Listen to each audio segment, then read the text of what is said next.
Good afternoon, and welcome to today's Inclusion Works Lunch and Learn. Before we get started, here are a few reminders about the webinar.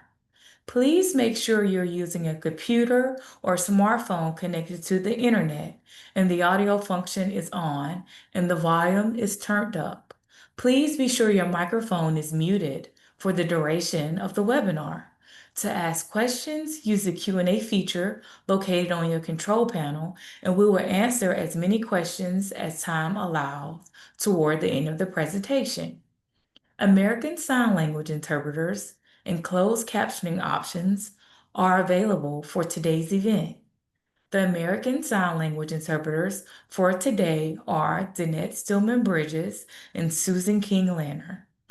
For closed captioning options, select the closed caption feature located on your control panel. To adjust your video layout and screen view, select the View feature located in the top right-hand corner of your screen and choose the view that works best for you. Today's agenda topics includes introductions, a presentation by Mike Chapman, and an overview of the future of autism and employment, lessons learned for TEACCH. There will also be time for questions after the presentation. At this time, I'd like to turn it over to Claire Colligan, IDD Employment Lead for IDD, TBI, and Olmsted section of the Division of Mental Health, Developmental Disabilities, and Substance Use Services. Thank you, Latoya. Good afternoon, everyone. I am so happy to welcome you all here today to the April 2026 Inclusion Works Lunch and Learn. It is Autism Awareness Month, as you all know, and so we're really excited to have our colleague, Mike Chapman, who is the Director of TEACCH Employment Services. Mike is an active participant and a huge benefit to the Inclusion Works program, and he is here today to talk to us about trends and progress in the autism field, lessons learned. So I'm going to turn it right over to Mike and say welcome. And as always, thanks, Mike, for being here today. Thank you, Claire. I really appreciate it. And thanks everyone else for taking the time to sort of be here today. I can see in the participant list that a couple of you I know, and I hope that some of this information may be familiar to you. But for those of you that are new or supporting people with autism, I'm hoping that I can share a little bit about what some of the programs that I've worked with over the years have done. So that being said, next slide.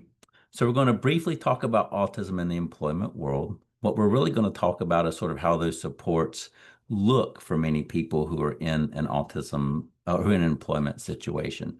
So you're going to spend some time me talking about sort of statistics and TEACCH and some of those things. And at the end, I'm going to give you some of the successes and how it sort of shapes itself out. Let's go to the next slide.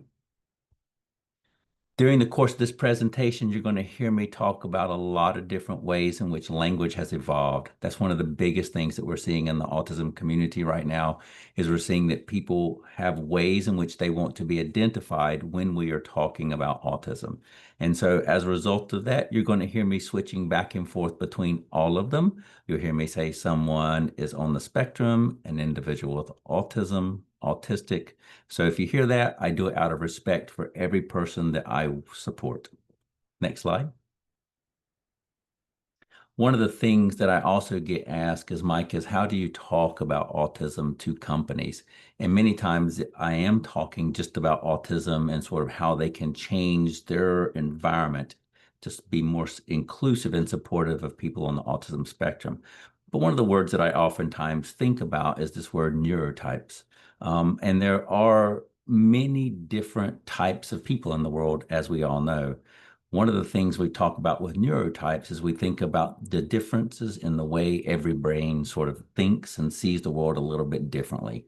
And that also, in a way, because of the way they see it, it impacts the way they interact with it in different capacities.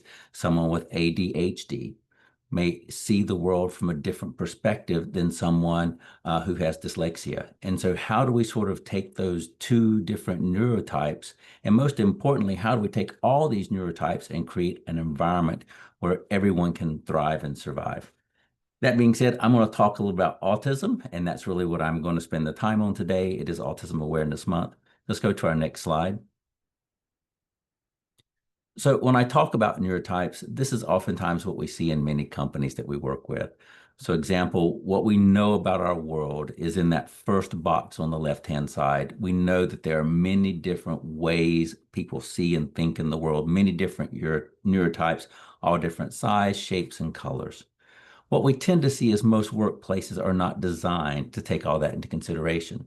Most of them are designed so that one type of individual really can succeed. And when companies are thinking about creating those type of supports, they oftentimes look at creating it for the majority of people in the world. So they tend to think about it from sort of the average, sort of that expectation of everybody in the room. The problem is that it's great if you're a green square, but if you're not a green square, you're going to struggle. So one of the things that we know is we have to really, really work with companies and make sure that we're looking at training them to understand that there are many different types of individuals in their companies, and they can do some very simple things that'll help those people succeed. And if they change their workplace so that not only green squares can succeed, they're going to find that they have a richer employment setting. And all the studies and all the data show that when you think about supporting different neurotypes, it actually has an effect on the bottom line. There's a huge return on investment. And so we as providers have to really think about how we support employers to think about it from that perspective. Next slide. This is the data that sort of shows the increase in autism. I'm not going to spend a lot of time on it. I will say, however, that if you can see sort of this trend in autism, there's a lot of information about why we're seeing this trend. What does it mean? From a provider standpoint and from an employer standpoint, the only thing that I say that it means is that we're seeing more people, and we're going to continue to see more people. 30, 40 years ago, when I was working to start supporting individuals on the spectrum, there might only be 1, 2, or 3 providers that were really supporting a lot of people on the autism spectrum. Today, they're in every workplace, they're in every program, they're in every community around the world. And so we have to recognize that this population increase is here. And how do we support these individuals so that they can be successful? And that's what we're going to spend the rest of our time talking about, because we're still continuing to see those numbers basically double within the next 6 to 8 years. Next slide.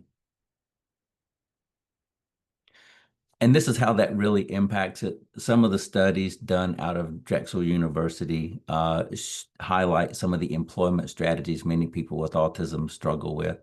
And what we see is that every year, 70 to 120,000 individuals on the autism spectrum enter adulthood in the United States. That's a lot of people who are entering into adulthood. The question is, are our agencies ready to support them? Are our businesses ready to support them? And that's where we're really finding that need for us to be more educators in supporting those people.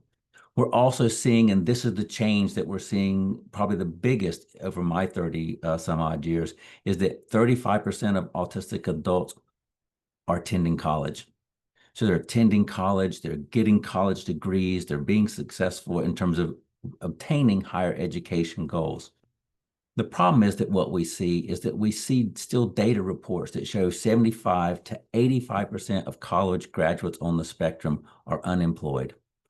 Or if they're unemployed, or if they are employed, I mean, they're most likely not taking advantage of their college degree or their education, and they're working in either part-time jobs or jobs that don't really have a lot of expectations in terms of using that college degree. And so what we see is of those 70,000 to 120,000 people, only 3,600 to 6,300 are going to find a job. And that's what we really have to recognize, that we have to change. And how do we change that, and how do we make it happen? Next slide. So the first thing that we found in sort of the TEACCH Autism world, and in some of the things that we've seen with other agencies and companies that are supporting autistic employees, is we have to really recognize that people on the autism spectrum learn differently. Just as people with dyslexia learn different, people with ADHD learn differently, people on the autism spectrum learn differently. And oftentimes how they learn differently is not always explained well to companies. And it's oftentimes we find that our providers out there providing services sometimes struggle to understand how these learning differences are going to impact my ability to support them in finding a job. So let's go to the next slide. So as a result, that what we recognize is for us, not only does it create a challenge for the people with autism and sort of finding employment, those challenges and those differences in learning can bring strengths that are amazingly strong. And so we as providers have to recognize to focus on those strengths that the individual brings to the table. But we also have to recognize those challenges that come along with that learning differently. And I'm going to talk about some of those as we go throughout the rest of this presentation. But most importantly, we have to make sure that any job we find is not just the first job. It's not just a job. We have to make sure that if we want our individuals on the autism spectrum to succeed, that employment should really focus on valuing the strengths the individual brings, and in some way, if there are any challenges the person has, it supports them. Just as we had someone who is visually impaired, they may need a screen reader, the same kind of thing for our people with autism. But what do those look like, and how do those differ from things that we're most commonly aware of when dealing with other people with probably physical disabilities? Let's go to the next slide. So here is a slide that I could talk on for an hour and a half alone, but I'm not going to spend that much time. What I really want to sort of highlight in this slide real quickly is sort of what these learning differences are. And the way we have them listed here on the left-hand side are some of those common categories that we see that some people with autism have. It doesn't mean that every person with autism has this learning difference or each of these learning differences, but they may have some parts of it. You may even find as we go through some of these that you yourself may have some of these same learning differences, and sort of how do you deal with them? So we're going to talk about how we deal with them as providers. So the first one we talk about is sort of this implicit learning. It's that implicit learning is that ability to take stuff that I learn in a classroom and apply it to the real world. Well, one of the things that we learned very on about our employment program is that many times the expectation in the mid-'80s was to help people with autism go to a work learning center, and as a part of that work learning center, they would learn skills. And what they found is they took those individuals out into the community, and what ended up happening is those work skills didn't translate. They're like, why are we still having to teach these things again? And that's what we talk about, that implicit learning. You and I can take a skill and apply it to a new situation. We may not always apply it correctly, but we're at least applying it. What we find is that really sometimes is a challenge for many individuals on the autism spectrum. So that ability to sort of understand sort of the unwritten rules of a workplace, or how do I have to follow a procedure that I learned in my classroom, and how does that work in the real world? And so those things really are a challenge for some of our individuals.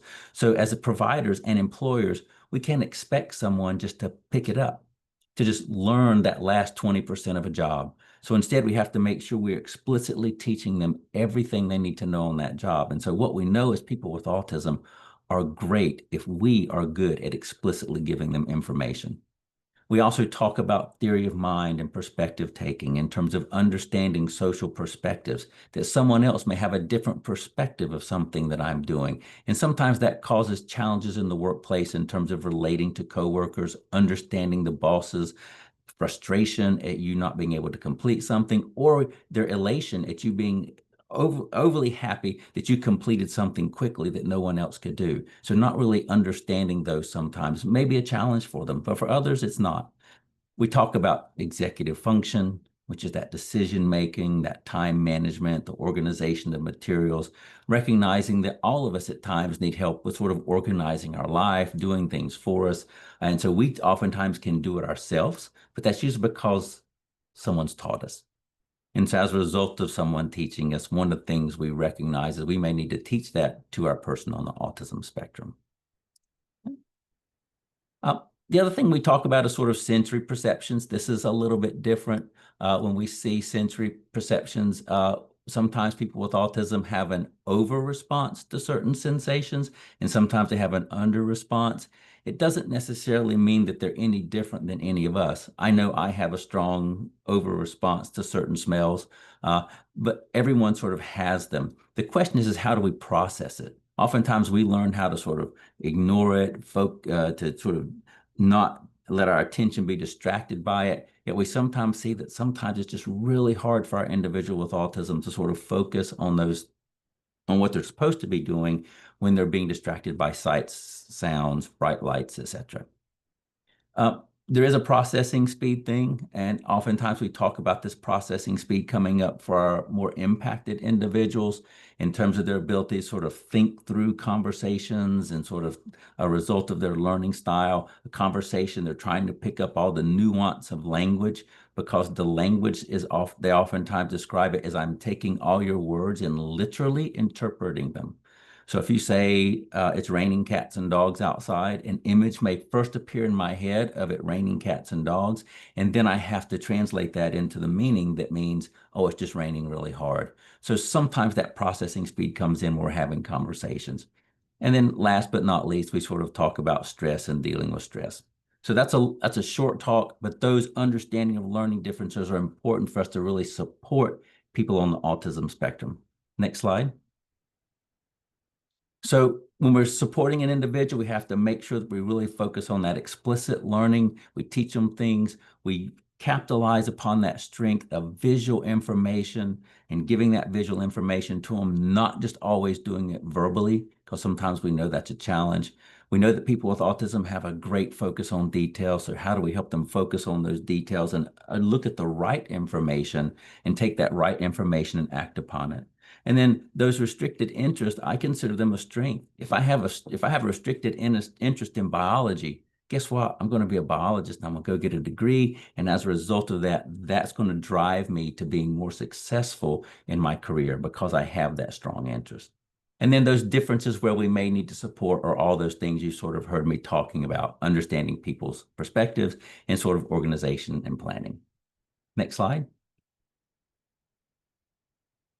So when we talk about this, what we say is don't ever assume.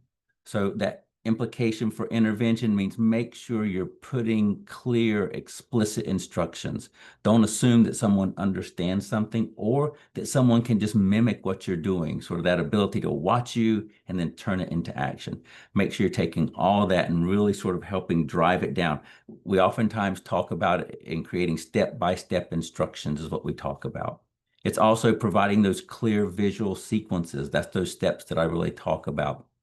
And sometimes that's around clarifying expectations. Where does something go? What do I do when I finish with it? Who do I tell that I have this new question? Who do I ask? Those kind of things are what we look for in terms of supporting the individual. The other thing we talk about is modifying the environment. That ability to sort of reduce distractions and so direct our attention. We all need that. There are things I'm distracted about in my own environment. It may be my phone, it may be the window. And sort of how do I know how to limit those things, hopefully, so that I'm not as distracted. So how do we help our individual on the spectrum understand that those things may be impacting their ability to focus and attend to the work that they're being asked to do? And then last but not least, at least explicitly plan for and teach generalization. Don't expect them to learn it in a classroom and then be able to take that and apply it to a real world situation. We're going to have to teach it. What I find so often is many of our people on the autism spectrum, I really, even if they switch jobs, and they were doing the same job and they move across town and they have to learn that same job in another location, I find that I'm almost starting over from scratch and sometimes in teaching them how to understand that job, the new expectations for this workplace, even something as simple as washing pots and pans. Where do the new pots go?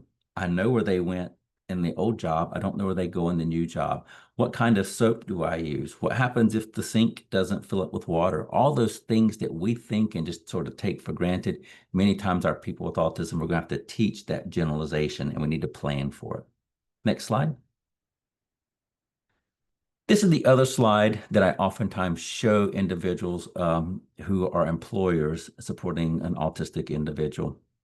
So what we know is if we look at all the developmental areas of an individual across the bottom area, from social to communication to vocational skills, all those things across the bottom, if we look at sort of their developmental age, we tend to see someone who is usually pretty much a straight line. Their developmental areas should match their developmental age level. And that's what we get from, quote, that average or that typical profile that most of us may have on this call. When we find someone who has an intellectual disability, what we tend to find is those developmental areas, the developmental ages oftentimes just shifted down. That's what that green dotted line represents. When it comes to that giftedness, people who are intelligent, what we see is that line is raised. So once again, so we see that blue dotted line. But that's great. But the problem with that is it leads us as employers to expectations. If I see someone who comes into my organization who is gifted, I assume all their skills are gifted because that's the typical profile.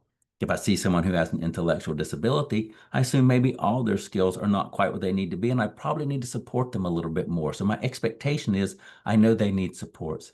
Then we look at that autism spectrum, and it's this roller coaster ride of red lines. And we see that oftentimes our people on the autism spectrum are hired because of those peaks that you see, those things that are above the gifted, because they have some amazing skills in those areas. The problem is the employer assumes that because they're that gifted in that area, when they have one of those areas where it's a low point, they assume the person is being lazy. They assume they don't care and that they're not trying. And what we have to recognize, employers and other providers, is that's not the case. It's they don't understand.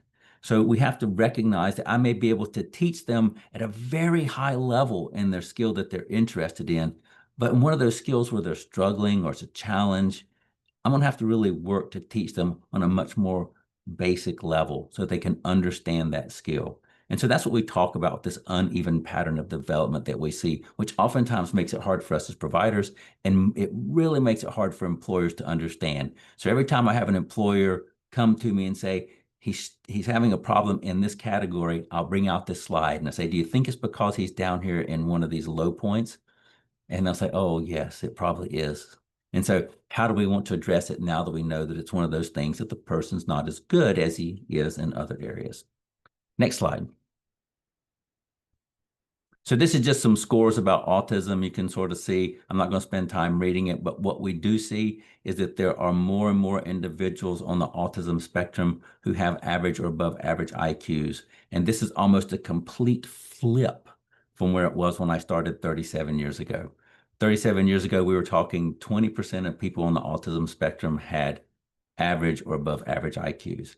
And now we are seeing that that is not the case. We're seeing many, many more, which results in them going to college, being able to participate in the workforce. Early intervention matters, and I can't say it enough. And so I talk about oftentimes our pre-employment transition services that we have across the state of North Carolina. Those are early intervention for employment. And so make sure your son or daughter is doing some of those, the IDEA, the pre-employment transition services. All those access to services are going to help you be better when you graduate in terms of helping you understand the true employment world. Next slide.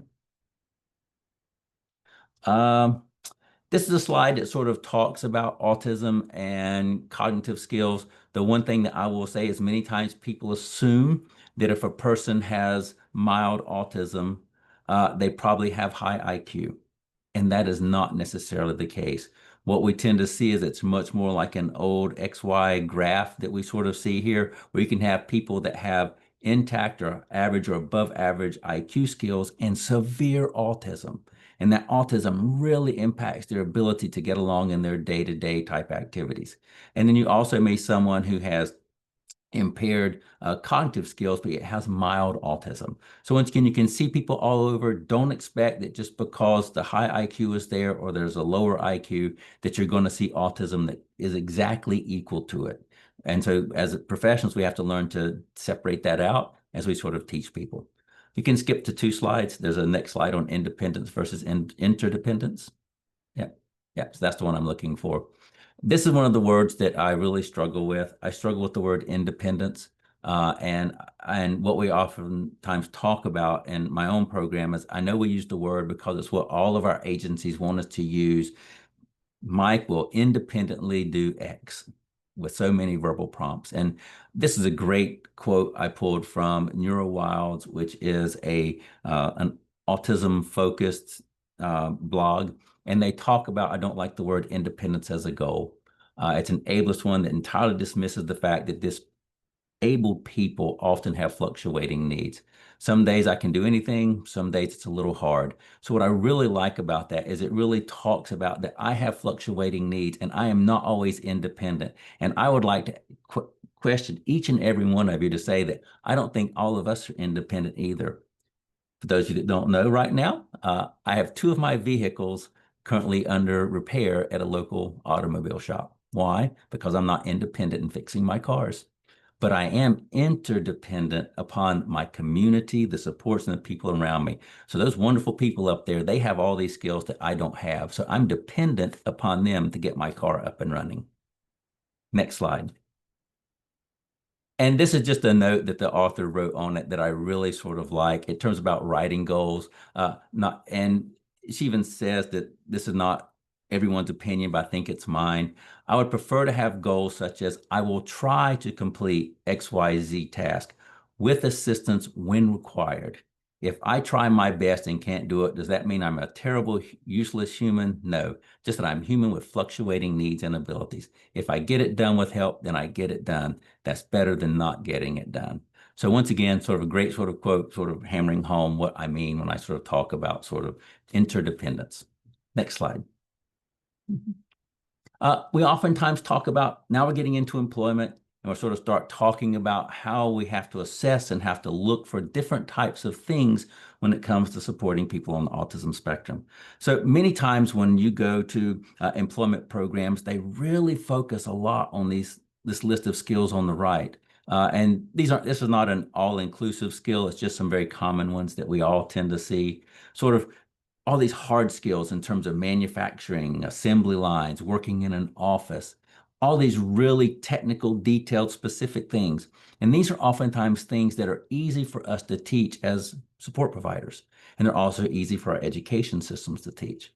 Yet what we found in our program is that, yes, I need to know that information because it helps me guide which career I'm looking at for a person, but it's really only about 20% of all the information I need. The other 80% that I have to know is what is the communication needs of the individual and how do we support that communication? How do we look at sort of those social skills and their social interactions? Do they have a strong desire for social interaction? Do they not? And recognizing how that all plays itself out in a workplace is important for us to know, as well as in the community. Then we talk about that interdependent functioning. So what can they do as independently as possible and with what level of support is what we're looking for, and how does that support need to vary and fluctuate. Then we talk about good work skills and work habits, which are vocational behaviors. And then last but not least, work is not all about, life is not all about work. You have to have some fun. What do I do for leisure skills so that I let off some steam, so that I have fun with all the money that I'm making? So that's what we talk about in sort of looking at sort of those leisure skills. So I spend 80% of my assessments working with people trying to figure out that right-hand side with them. The 20%, I can usually teach that, but I still want to see what they're good at. Next slide. So this is the typical assessment process for those of you who have gone through EIPD or vocational rehabilitation. You've seen every last bit of this. What I'm going to talk about today is how that assessment, that job development, and that job site training, and that long-term support look a little bit different when it comes to autism. Next slide. So let's talk about that assessment. One of the things that we talk about are formal assessments. There are a lot of formal assessments out there, from IQ and autism diagnosis and all those things. Those are good to have, but they're not important for me. I find that formal assessments don't often lend themselves to good goals in life. They just let me know how I compare to everyone else. What I really want to focus on is I really want to focus on those informal assessments. And what does that informal assessment look like? And what are some things I need to look for? Next slide.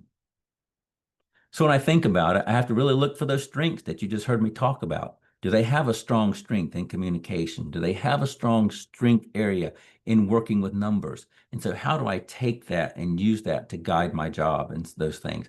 Also, I talk about sort of the challenges, areas where they're going to need a little bit of extra support, because I want to make sure when I start thinking about that perfect job match that I'm not putting them in a job that requires them to only use those things that may be a challenge for them. I'm also looking at things that interest them and motivate them. If someone doesn't like a job, they're not going to stay in that job. So we spend an awful lot of time making sure the person enjoys the job and that. We also really focus on those learning style differences that you heard me talk about earlier. So what are these learning styles like? How do we sort of support the person? What is those main characteristics and how do they impact that person's ability to access those great skills that they have, because that's going to guide us toward creating those accommodations that we need. And I'll talk more about those accommodations in the next couple slides. But the next slide, please. So one thing that we know has to happen is there has to be this experiential learning. It's what I oftentimes see is sometimes even for our brightest individuals on the autism spectrum, sometimes if you ask them, do you think you would like to work in certain type of field or do certain type of activities, most of the time they say, I don't know. Or they'll give you an answer, but you're not really sure if that answer was an informed answer. So one of the things that we talk about is really making sure our assessments and our exploration of that first job development as we start looking at this is we're taking people to real life situations. I'm putting them in an actual job, if just for an hour, to see how they do. I take them to the library, I take them to a work site, several work sites, and I really want to see how those skills shine. But while I'm there and I'm doing it, I'm really looking to see what type of strategies I can use that are based upon that learning style to help that person understand. So I'm going to be looking at how can I write things down? How can I organize things to make it easier for them to process the information so they can achieve the goal that we're having for that particular assessment moment. The other thing it does is it really addresses that ability to do that assessment in these natural settings. So it's great that I have a place for someone to go during the day and I may reinforce those skills, but we have to make sure that we're taking them out into the community. I can practice bowling all day long in my home. I can practice it in my driveway, but there's nothing like going to a bowling alley for the first time to sort of realize what it's like to work in a bowling alley in terms of all the shoes you have to deal with, cleaning them, etc. All those things. So there's that kind of stuff we talk about that you can only do in a natural setting. Next slide. So when we talk about job development, none of this is new to most of you who are doing job development. So what I really want to talk about is as a professional supporting someone, we have to make sure that we're explaining the autism. And I have to do that with a caveat that disclosure is important. You're not supposed to disclose someone's diagnoses. And so that being said, we can only do that if the person gives us permission. But many times I explain to the individual that I think it's going to help me put your best foot forward when we go to meet new employers. It's going to help me explain the autism, the type of supports that you need, and so that they feel like they're being supported as the employer, because we're really going to talk about supporting that employer as we go through this. We also talk about those red flags, and by red flags, I mean a person with a college degree who has been out of work now for 4 years after they graduated college. And sort of recognizing that it's hard sometimes when you're doing these interviews for many people, that these interviews are nothing but social communication contests. They already know you have a degree, so they know you've got the skills that they're looking for.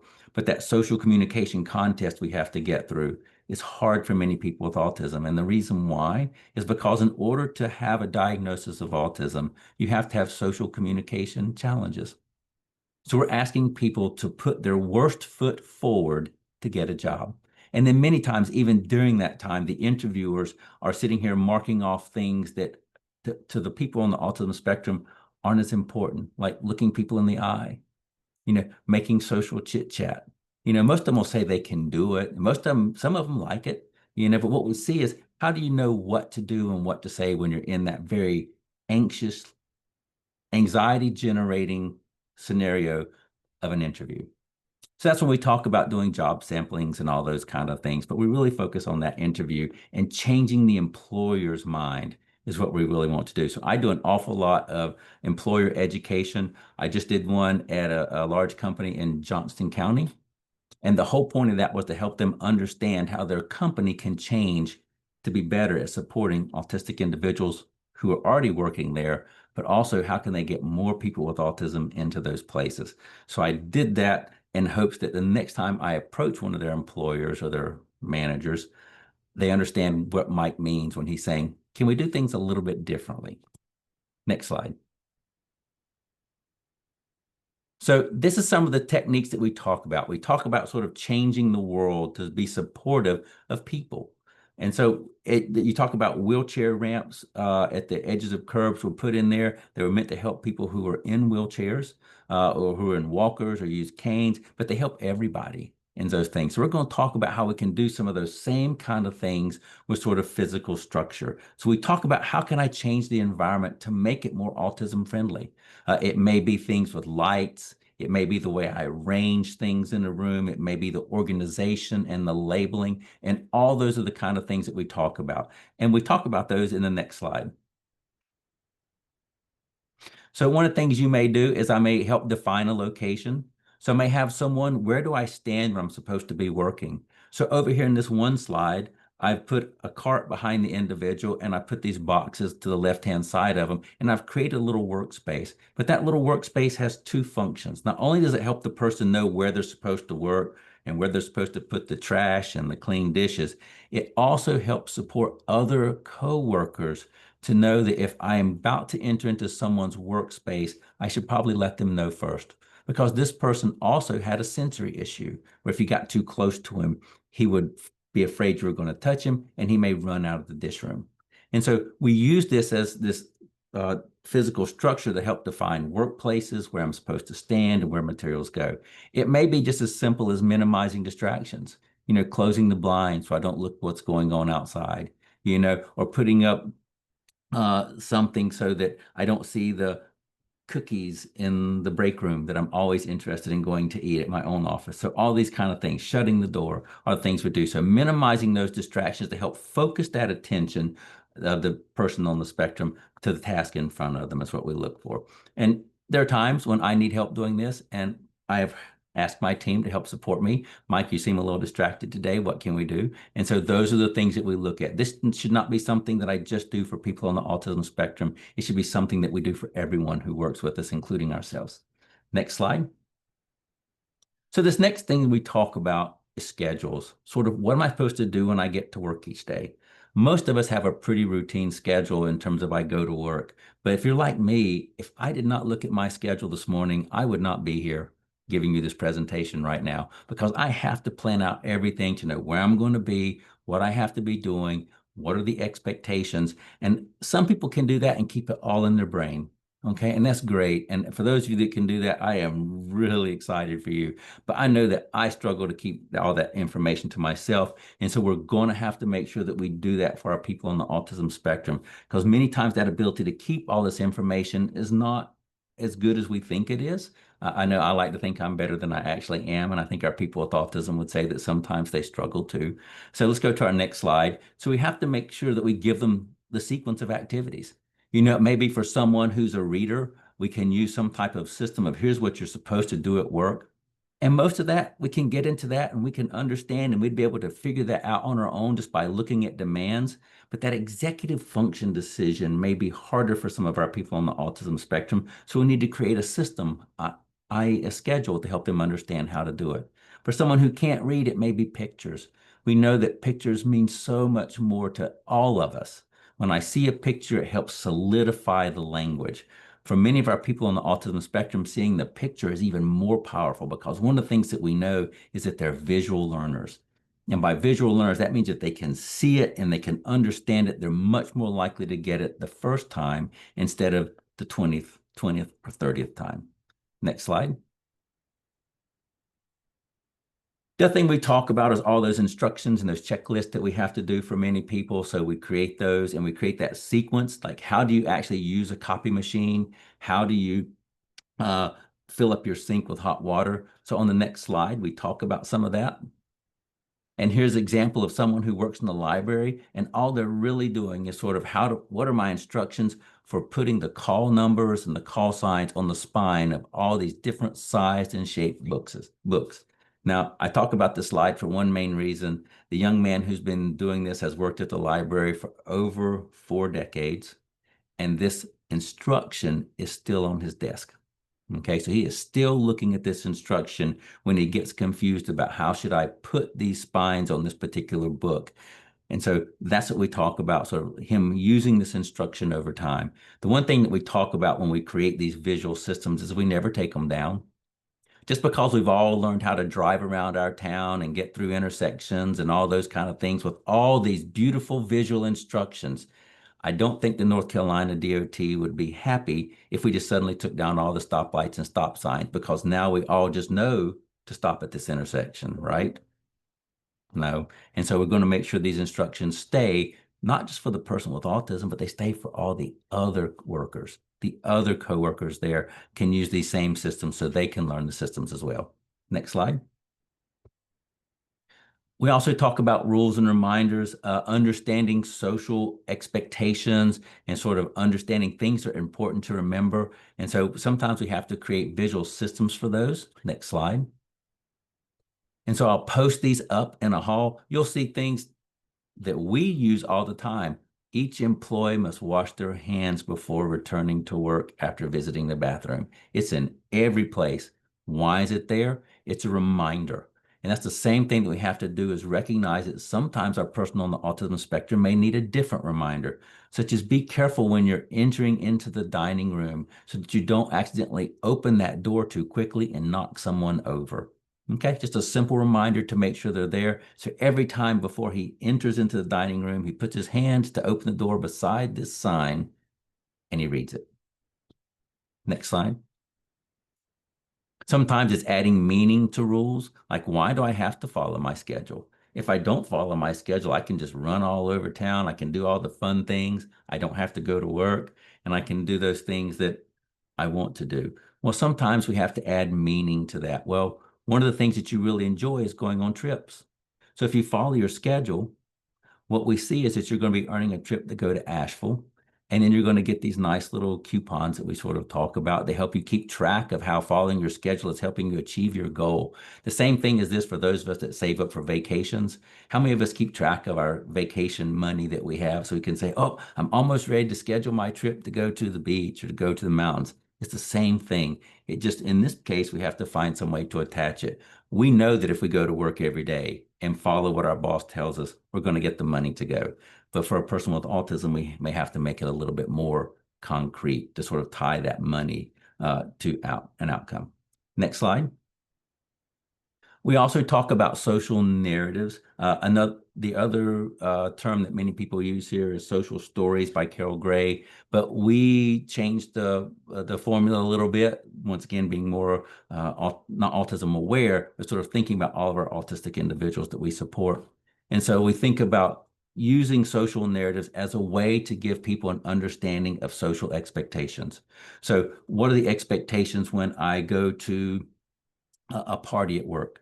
You know, at work, I'm allowed to take a little bit of food. I can't get too much. Everybody has to share. I may have to talk to some people, etc., all those things. And we need to make those and write them down. And on the next slide, we talk about one of the examples here. So here's one about what happens when machines break. Most of us do not like it when our computer or the copy machine does not work. Most of us will probably be very upset if we need it in an emergency situation and probably say some unkind things. So those being said, what we talk about here is helping someone understand that machines do break and it's okay. But yet here's a nice strategy for how to socially deal with that. To, in your mind, create this mantra, it's okay. I just need to go tell my supervisor. And if I tell my supervisor, they'll get it fixed. And while it's being repaired, I have these other things that I can do. So once again, it's not destroying your whole day. It's just shifting your focus from the things that you were planning to do to some new activity because of this unexpected social event, so that we don't have someone who's really angry or dysregulated in a work site. Next slide. We also talk about everybody needs a way to sort of relax, self-regulate, calm down strategies. I have mine. I listen to music as a way to calm down. But for many people with autism, that may be different. Next slide. Here's an example of someone who we took those special interests that they had. They really enjoyed car dealerships. They really enjoy certain restaurants going to, and they also enjoy various TV stations in the triangle. So one of the things we've done is we've created a relaxation system where they think about those things that they really enjoy. And then they take 2 deep breaths. They think about those restaurants, do some breathing. They do some TV station thinking, they do deep breaths. And then last but not least, they say that mantra. It says, I am relaxed and I can go back to work.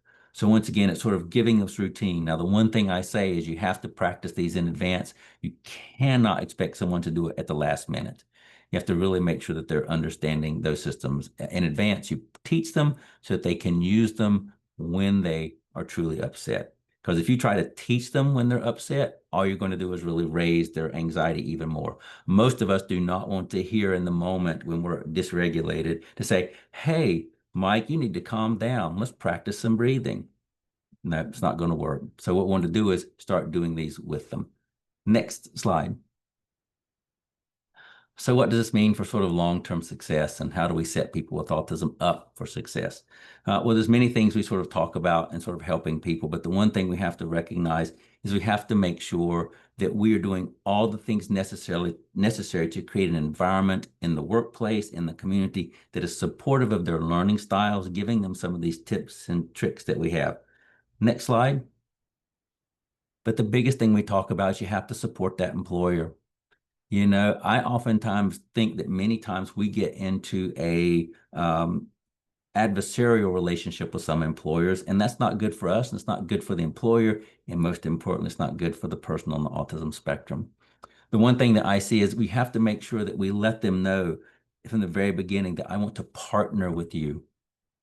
I want to be someone who helps you make your environment better and supporting all different neurotypes.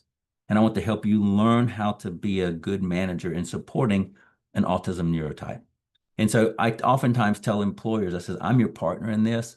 And I can tell you right now that in my mind, when I say that, I immediately switch and say, this is my primary client. My primary client is the company who is willing to hire someone that I know. My second priority is the person that they're hiring. So, because I know if I support the employer to learn and do a better job, that they on the back end are going to learn how to support their person with autism so that I don't need to be there.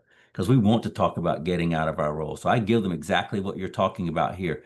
What's the expectations of a job coach roles? How they can rely upon me to support them when things go wrong. How to, once again, work with that training plan. What are the goals that they have for this individual to sort of learn? And I also follow up all verbal conversations with some type of written contact to make sure that we understood each other. That comes from my learning about supporting people with autism. Two people can sometimes have the same conversation and walk away with different expectations. So once again, I make sure we follow everything up that's said verbally with some type of written information. But then this is we have to make sure that we're really showing them how to work with the employee. Many times we go in, train the person, and leave, and they don't even really get to know our names. And so as a result, when they have a problem, they don't know how to support that person with autism, even just getting them to do something sooner than they normally would on their schedule. So what we oftentimes talk about is the typical sort of way of education. I'm going to support the employer and give them all the tools that I've created so they can support this individual. Then I'm going to do it and you watch.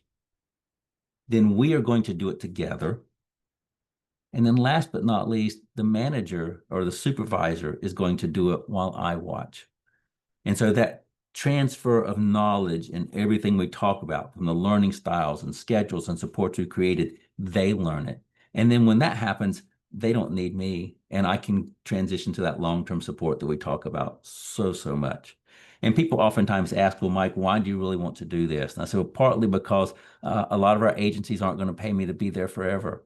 You know, and even then, I want to create as much interdependence between the employee and the employer and not so much me.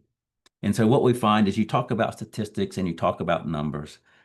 I said earlier that roughly 20 to 25% of all people with autism are going to find a job. What we tend to find is of that 20 to 25%, it's usually our people that are more significantly impacted who find a job. Our people with college degrees aren't.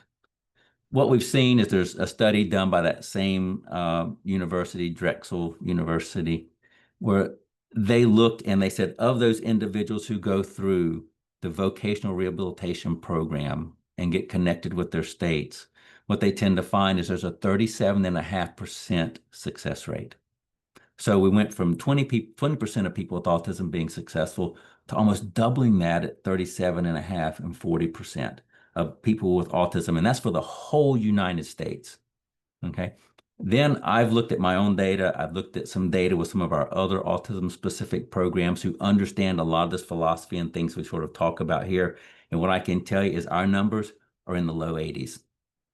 Okay. So we're talking about going from 20% to 80% because we understand the autism. because we make sure that we appreciate the autism and that we make sure that we're addressing those learning differences by giving them all these visual supports they need. And at the same time, making sure their employer knows how to do this. Next slide. And so if you do that, what you're going to find is you're going to change that workforce, and you are going to have that green square that we're talking about on the right-hand side.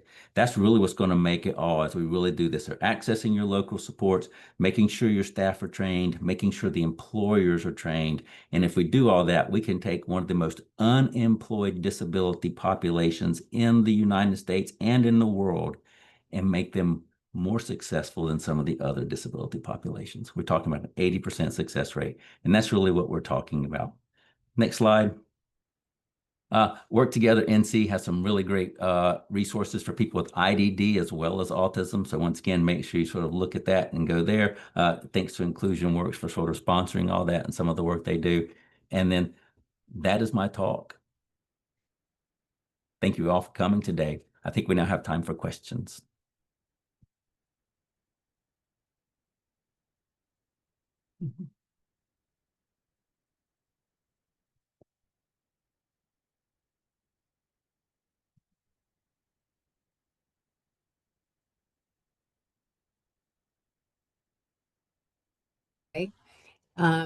And lots of applause. And while we're seeing if anybody does want to ask a question, I just want to do a quick shout out to our interpreters today, Susan and Danette, who are celebrating National ASL Interpreter Day. So huge thank you to our interpreters for always being here for us and making this work for so many people. Yes, thank you. That simple accommodation that makes all the Let's difference see. in the world. Not a question, but I feel so seen and acknowledged. Thank you so much, Mike. I am autistic and I work alongside Mike, and it is truly a pleasure. And that came from Cam. Thank you, Cam. It's a pleasure working alongside you as well. Right. Oh, hang on, maybe another one. Well, What progress are you making with opening up your waiting list? Excellent question. yeah. Well, what I really hope is at some point we bring everyone else along in the state of North Carolina with some of the work we're doing with Inclusion Works, NC, APSI, sort of doing some trainings to help other providers and other people be able to be just as successful as we've been.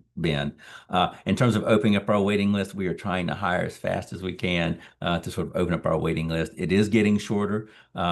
Although I expect it to increase here in May, as it always does as students start graduating. So, but we are working hard to get it down. It's about half the length that it was just a year ago. So working that. Real progress. Mm-hmm. Do you have any TEACCH or other ASD employment resources in the Robeson County area? I do not have it in the Robeson County area. I at one point I know that we were down there. I know that the Autism Society of North Carolina was down there. I can tell you that we are looking at Robeson County for some other types of supports and resources.